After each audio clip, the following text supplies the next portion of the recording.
Good morning. Good morning, Dov. Good morning. All right. So where are we up to?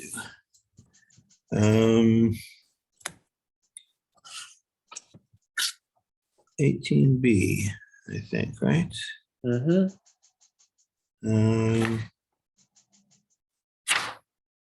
Okay, we're up to 5 lines from the bottom. This Mishnah is discussing the rules of purifying oneself on a rabbinic level, and there are all these levels, right? There's and all the different types of foods that can acquire more derivative levels of tuma. Tana Rabban, Rabbi Stam, Hanoto Yadav, when you wash your hands to eliminate this rabbinic level of tuma, Niskaven, if you had if your intention was to purify yourselves, Yadav Taharos, then it works. Then your hands become tahor again. Lo Niskaven, but if you just wash your hands because for whatever reason and you weren't intending to, and then this reflects what we had in the Mishnah, right? That if it's only the level of intention that you had that affects your Tara, then you'll have tomatoes. If you don't have any intention, then it doesn't affect your hands are still tame. Same thing if you dip your hands in a mikvah. Niskaven yadav taharos. If you had intention to purify yourself, it works. If you didn't intend for that to happen, it doesn't work. So that, of course, with the Mishnah. But we have a different brisa. Another brisa says that it doesn't matter if you have intention; it works anyway. Rav Nachman Lakasha. Rav Nachman says it's not a contradiction. Kan l'chulin, kan l'maser. If for purifying yourself to eat regular food, which, as we said, is not really required, but there were people who were particular about this and they wanted to only eat any kind of food in the state of Tara, then washing without intention is fine. But when it comes to these special foods like maser, kudshim, truma, those things require intention. We're not determined to chulin l'bal kavanos. So the Gemara says, why is that? Like, where do you get this from? That if it's chulin, it's regular food that doesn't require intention. It's none. We have a Mishnah for that. Gal shenislash ba'ubo arbaim sa. Let's say you have a wave in the ocean, and so the ocean is a valid mikvah, right? It's a body of water that is not drawn water. Okay, but what happens if you have a wave that it becomes detached from the ocean? Okay, it's in midair, and there's somehow it's no longer connected to the ocean. But there's enough water in there that it's big enough to be a mikvah. Okay, so it's seawater, ocean water. It's no longer in the ocean, but it's large enough to be a mikvah, so it should be valid, right? It's not drawn water.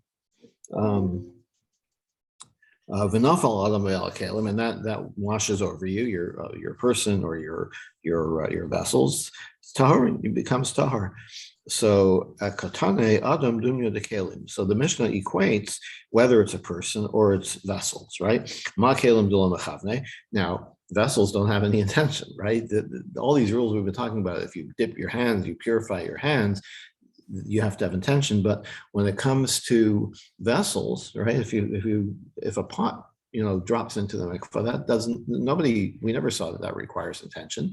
So by saying that this wave can purify whether it's a person or vessels, so it has to be equivalent. So just as the vessel doesn't require intention, so the person also doesn't require intention.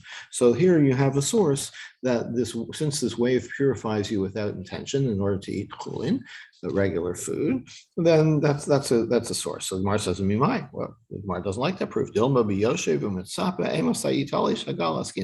Maybe we're talking about a guy who's sitting on the beach. He's saying, if I sit here long enough, a wave is going to wash over me and will purify me. Right? Maybe there is intention. Right? So the fact that the person was not active in the Mishnah's statement. If it fell on you, maybe that was your intention. You're waiting for it to happen. And maybe it's the other way around. Maybe we should derive the rule for vessels from a person, that you have to put the vessels there on purpose in order for them to get washed over by the wave.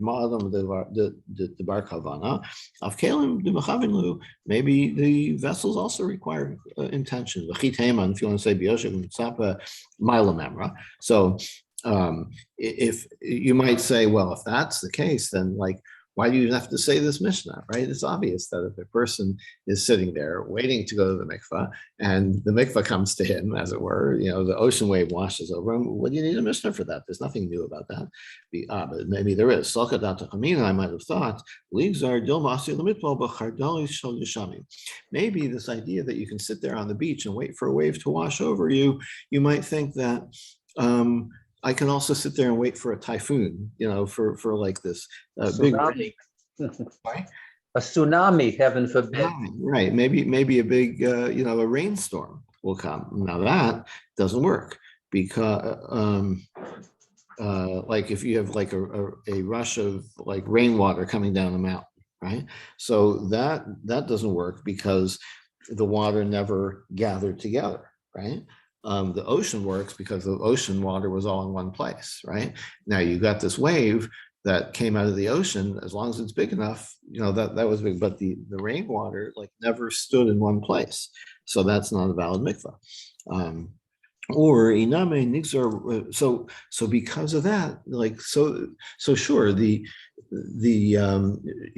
ocean water thing is obvious, but I might think that this idea of sitting there and waiting for water to wash over you, we would not allow that because there are situations where you might do that in an invalid way, like the rainwater rushing down the mountain. Okay, so therefore, don't do it with ocean water either. Or inami nigs are rushing to keeping. Maybe. As we'll see in a minute, that the ocean water washing over you, that's valid. But if you throw your vessel up into the wave as it's arching over your head, that's not valid. We'll see why in a minute. Right? We'll see why in a minute. So maybe in order not to have you slip up, that way we don't allow you to let the ocean water wash over you either. So that we do need this Mishnah to tell you, no, if the ocean water washes over you, that's still valid. Now, where do you get this idea that you can't throw your vessel up into the wave as it washes overhead? The Tanya, matbilin barashin, you can immerse your utensil in the wave itself, in matbilin bekeeping, but not in the arch of the wave, lefisha in matbilin bavir, because you can't do it in midair. Okay, so you have to be on the ground as the wave washes over you. Okay, so Ella Meha. So we're still looking for a source that you don't need intention for immersion in order to eat chulin, regular food. So here's the source. It's not, we have a mission.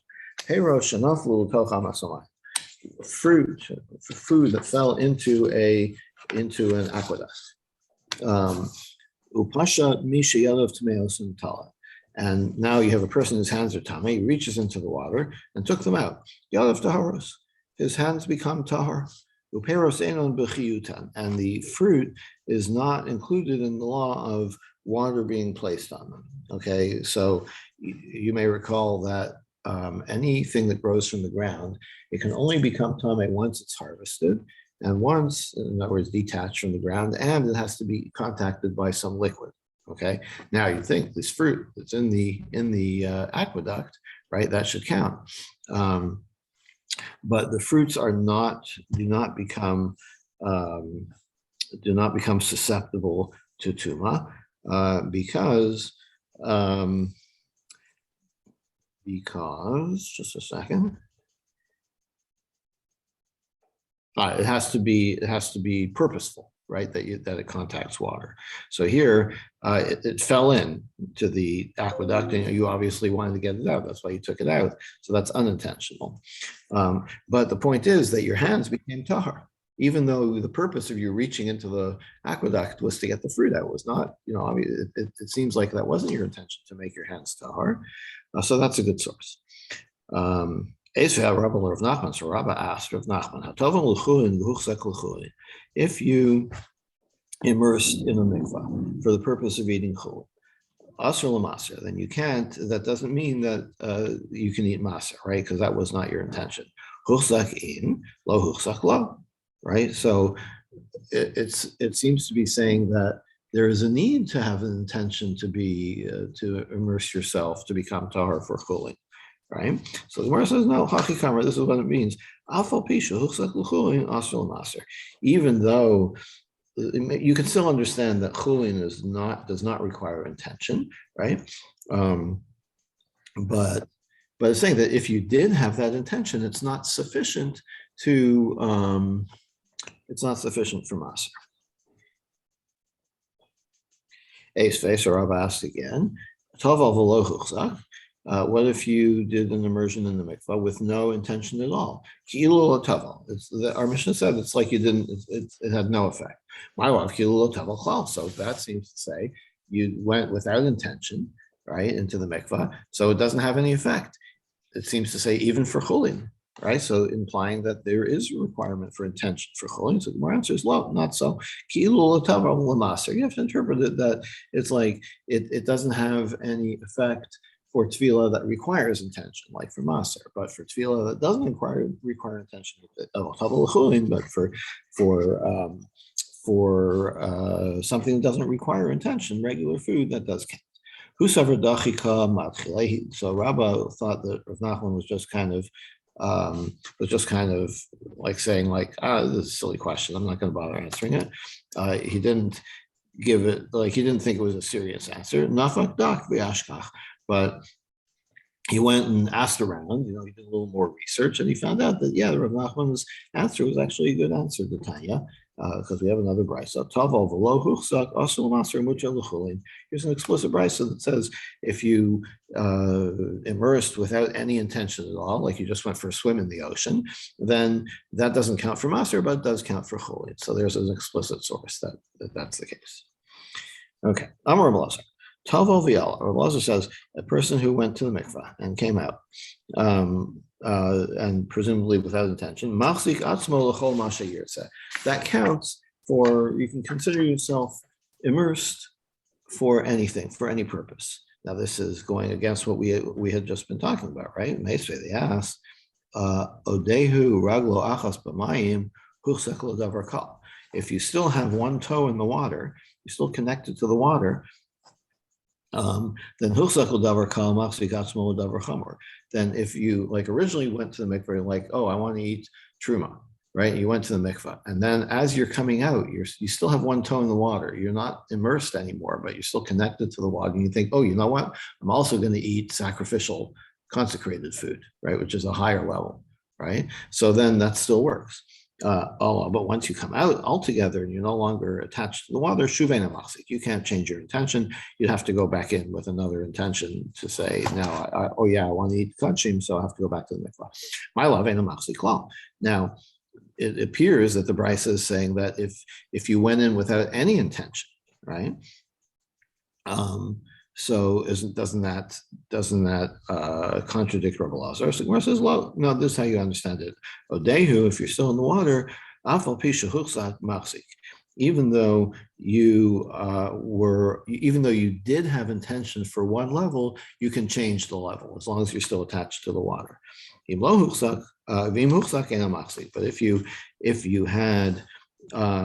if you did have an intention for a particular level, then once you come out, then you can't change your mind. Montana, who is the author of this brisa, that this idea that if you still have one toe in the water, you can still change your intention. This is Rabbi Yehuda's opinion. Now we have a Mishnah. Mikvah shenimdad v'yeshel b'arbaim sa'ah mechuvanos. If you have a mikvah that's measured and it's exactly 40 saws, exactly the minimum amount of water. V'yardu shnayim v'tavu zachar zeh. And I went into the mikvah, and then you went into the mikvah, right? So Harishan tahar, so I went in first, so I'm good because there was 40 saw. Basheni tami, but the second one, we assume that when I came out of the water, I took some of the water with me, right? I'm wet. If I'm wet, it means I have some of the original water. That means since it was exactly 40 saw before, now it's got to be less than 40 saw. So you who went in after me, it's no longer a valid mikvah. Rabbi Yehuda says, but if I still had my toe in the water, so I'm still connected to the water, afasheni tar, the second person is also tar. So in other words, this idea that as long as you're still connected to the mikvah, it's still like you're in the mikvah. That's where that idea comes from. Amar Rav Nachman Rav Nachman said, "Machlokas b'malos d'Rabbanan." The argument is with only with regard to these like extra stringencies that the rabbis added of only tuma tara, but for a regular like biblical level tuma to become tahor, divrei hakol afasheni tame. Then even Rabbi Yehuda would say, no, it doesn't count if I've left the mikvah, even if my toe is still in.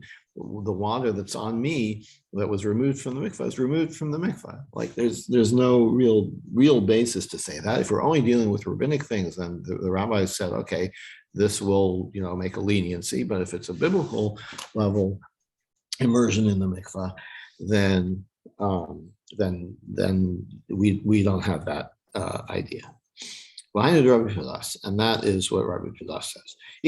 Some read this previous passage as follows. Rav Nachman says that it was stated as follows. The argument is, the dispute is if a person is going from a full biblical state of tuma to tara,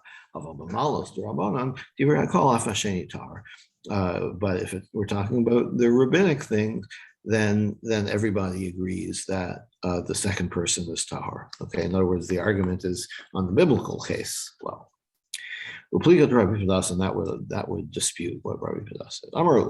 Listen, I asked Rabbi Yochanan, the Rabbi Yehuda, according to Rabbi Yehuda,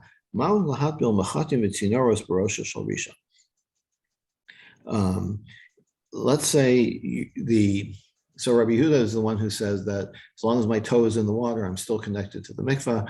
And so the water that's on me is considered part of the mikvah. Now, what if there's like kind of a pool of water on my shoulder that's big enough to put a tiny needle in and completely immerse it? Okay, so it's not going into the mikvah directly, it's going into this pool of water that's on my shoulder, and I'm connected to the mikvah. So does that still count? Good achis islay Rabbi Yehuda, good asik leislay. Do we say that it's only one directional, right? That we consider the connection going down. In other words, the water on me is considered connected to what's below me in the mikvah, but not the other way around. Not that the water below has an effect on what's above in the pool on my shoulder. Or maybe it's no different. Maybe it's two directional. He answered to Nisua. We actually have a brayso about this. Shalosh gemamos gemamios manachal. If there's three holes, puddles on the slope of a wadi. So there's like an upper one, a lower one, and a middle one. And the upper and lower ones are each 20 saw. In other words, half of a mikvah. And the middle one is 40 saw. It's a full mikvah. And it's raining, and there's a stream of water, so that they're connected. Rabbi Yehuda says, Meir Hayomer. Meir used to say, Matbil B'Alyona. You can do tefillah you can immerse yourself in the upper one. So even though it's only 20 saw, it's connected to the lower one by the rushing water. Okay, by the water flowing down the hill. Tanya, but don't we have a conflicting brisa? So in other words, it goes, you can connect going upwards from the middle one, which is a full mikvah. You can connect going upwards. Okay, Tanya, but don't we have another brisa? Rabbi Yehuda says, Meir haya omer matbil ba'alyana. Meir used to say you can you can use the upper one. Vani omer, but I, Rabbi Yehuda, say, but tachtona v'lo ba'alyana. I say no, only the lower one you can use. In other words, the connection can only go downwards from the middle one, which is down to the lower one. So he answered, Ani Tanya Tanya. Okay, sorry, I got it wrong. If that's what Rabbi Yehuda said, then I accept that. Okay. Question, Doug. Relate a modern day question. How does the modern day mikvah work? Since you can't draw the water, you can't like turn on the spigot and fill up the mikvah. So how do they do it today? Very good question. So there, as I understand, I've never actually seen this, but my understanding is that they build it so that fresh rainwater kind of drains without being, not from a plumbing system, but it drains directly into a pool of water that's at least 40 sa, right? That's the minimum. And then you have the mikvah that people actually immerse in. Now that you've got like a bathtub, right? Yeah, that's and the trick is that's large, right? And the trick is that there's a pipe that connects A to B. Okay, so A is where the valid mikvah is, and as long as it's connected to another pool of water, then presto, just like we're saying here, right? I mean, there's no uphill and downhill, it's level. But as long as it's connected to the valid mikvah, then all the extra water that you add, like if the original, if there was originally 40 sa of valid mikvah water, then all the extra water that you add to it is subsumed into the valid mikvah. Okay, so you've got like a base. You've got a base of water that was never drawn, and now you're adding on to it. Okay? That's the reservoir in essence. Exactly. So the way they do it is that you've got the bathtub with the plumbing, right, with the tap, and then you can drain that, put in fresh water, and once it gets to a certain level, it's at the level of the pipe that connects it. I suppose also that after each immersion, does the water have to be drained and the mikvah cleaned? Or I don't know about each immersion. I mean, in my experience, it's like on a busy day, maybe they'll do it a few times a day, but ordinarily maybe daily or whatever. I'm sure, but there's hygienic rules to keep it sanitary, I would suppose. So I haven't in many years. I haven't been using mikvah. I used to go when I was a kid. Or not even a kid, but a teenager or whatever. When I was younger, I used to go before Rosh Hashanah, Yom Kippur, or whatever. Right. I remember it being kind of gross because a lot of people would go. Yeah. All right. I was just. But when you have, I mean, I suppose that mikvahs that are used regularly, like for women who go all the time, right? Who go on a regular basis. I think it's much more hygienic. Yeah. I would think so. Yeah. I would think so. And I guess it depends where, Right. It's like some are probably more hygienic than others. Depends on the hotel you check into, I guess. Exactly. Yeah. Okay. So next statement in the Mishnah. So they had this whole section in the Mishnah, which things we've just been discussing. Like if you went to the mikvah with intention to only eat chulin, and then you can't eat like the next level. Mani Masnisin, who is the author of this Mishnah? Rabbanan, it's the rabbis. Deshani lahu bein chulin l'maser, that they have a distinction between chulin, regular food, and maser, the taif. Ema seifa, but what about the end of the Mishnah? Big day amar, it's midras laprushin, big day prushin midras lochli. Truma, we had the thing about the clothing, right? So Asan Rabbi Meir, that appears to be authored by Rabbi Meir. The Amar chulin l'maser kadanenu. But so Rabbi Meir was the one that taught about the clothing, right? But his opinion about going to the mikveh for food, he did not have this distinction about the different levels of food, right? So Reisha Rabbanan Sefer Rabbi Meir. So are you telling me that the beginning of the same Mishnah was authored by the rabbis and the end of it was authored by Rabbi Meir? Mar says, yeah, Reisha Rabbanan Sefer Rabbi Meir, you're correct. So it's surprising but not unheard of. We often have this, that the Mishnah is partly one opinion, partly another opinion. Rav Acha bar Ada Masni la b'Seifa chamesh malos. And when Rav Acha taught this Mishnah, he said there were 5 levels. We only had so in the first part of the Mishnah we had 5 levels. We had Chulin, Maser Sheni, right, the tithe, Truma, Kachim, and the Paraduma water. 5 levels. When our version of the Mishnah listed the things about the clothing, right? And then we only had 4 levels. It left out Maser Sheni. But Rav Acha bar Ada Masni la b'Seifa chamesh malos. Rav Ada actually taught this about taught that the second part was also 5 levels. And that way it all goes according to Rabban, to the rabbis. Rav Mari. Shema Mina, we can learn from that. Chulin shenasu ataras hakodesh, chulin that was prepared with the proper, with full standards of being tahor, kekodesh namu. Then you treat that like kachi. Mimai, where do you get that from? Midlo katani bumala, because since the Mishnah doesn't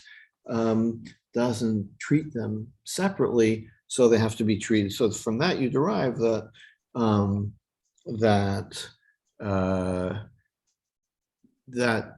if it is your intention to always eat chulin as if it were kachim, then you count that in this hierarchy of intentions, you count that as kachim. Vidilma hai delokatani bumala. But maybe not. Like the Gemara is saying, maybe the reason that it didn't add that as a separate level, if you treat it as truma, so we already talked about truma. If you treat them as chulin, hatani l'chulin, we already talked about chulin. There was support for that in the Mishnah. Chulin shenasu ataras hakadosh, harein kechulin. That chulin that is treated, that you treat like kachim, like consecrated things, they're actually nothing special about them. Like you want to treat them that way, fine, but they have the same rules as regular food. But Rabbi Elazar says they're like truma. So even Rabbi Elazar doesn't say they're like kachim. He just says they're like one more level of care, right? The level of truma. So my answer is Elamid the Seifa.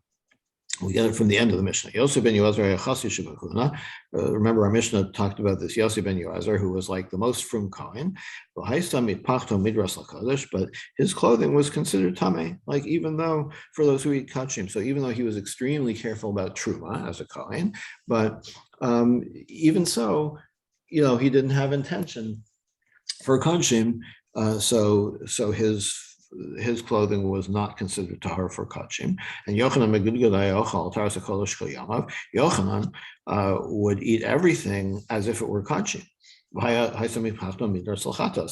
that didn't make his clothing good enough for the paraduma water. So lachatas in lachodesh lo.